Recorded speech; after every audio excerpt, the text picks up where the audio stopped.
Still on COVID-19, tonight we have the pleasure of having the EU ambassador to Rwanda, Nicolas Bellomo, to talk to us about the diplomatic relations and how the EU has participated in the fight against COVID-19. You're most welcome, Ambassador. Good evening.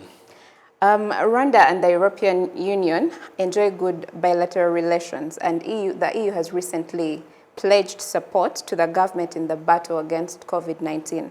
Could you please explain the scope of this pledge? Well, allow me at the outset to express our solidarity with the government and the people of Rwanda in this difficult time. Of course, this intervention is framed within the broader partnership within the European Union and the government of Rwanda. You refer to a very long-standing partnership between EU and Rwanda.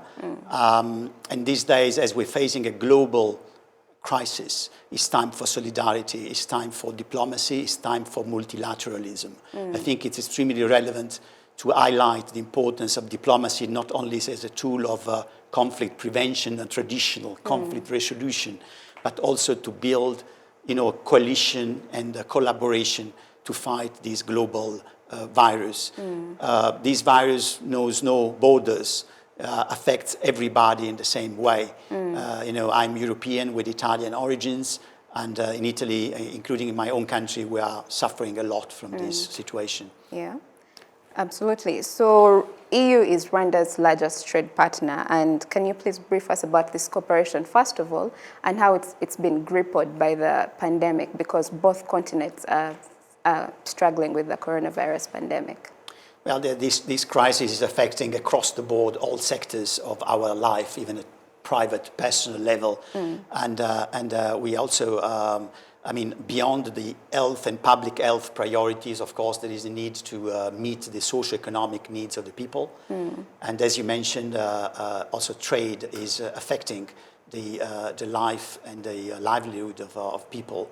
So these days, we're trying to establish mechanism to again develop and strengthen our, let's say, partnership and dialogue in order to identify the best ways and the most appropriate tools to respond to this crisis. Here in Rwanda, as a matter of fact, the European Union is reorienting an important amount of development assistance cooperation towards the response to the crisis. And again, also thanks to an excellent partners coordination, development partners coordination, we are focusing as EU on the socio-economic element of that. Absolutely. We are hoping to support and align ourselves to the vision and the ambition of the government to support the most vulnerable and to leave no one behind.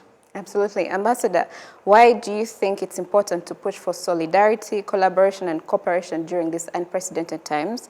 And also, is there a need for better coordination and cooperation between countries around the world? Well, we are confronted to a situation which only a couple of months ago would have been inconceivable. So you can appreciate that we had to readapt and reshape traditional ways or even working. We mentioned the fact that we now, and again, we aligned ourselves to the request of the government to move to smart working. So we're trying to support, but also to follow and to give the example. I think that all these measures are taken in the interest of the population. It's not a punishment for us and for the population. It's something in our interest, and that's in this spirit that I think solidarity is very important. And maybe finally, after the pandemic, what sort of global efforts can the world expect after the pandemic has passed in mitigating such threats moving forward? Well, I think this pandemic is, of course, a serious problem, but it can also represent an opportunity. And we all share, I think, a responsibility to reshape our relation for a better world, a world that recognizes the diversity, protects more the citizens and the environment.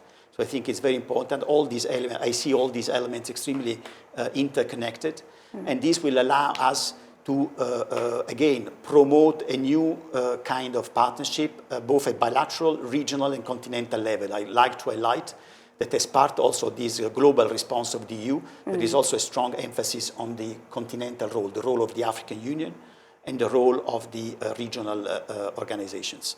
So I think it's very important, and the European Union will always support our African partners in this direction. But if I may, just as a final word, just to pay tribute to all those who are in the front line in Rwanda and also elsewhere, again, protecting all the people working in the hospitals, in the health centers, but also the media. I think the media has an important role to play. Absolutely. And I seize the opportunity to thank you for your excellent work these days. Thank you very much. We appreciate it. Well, Ambassador Nicolas Bellomo, thank you so much for taking your time to speak to us tonight. Thank you.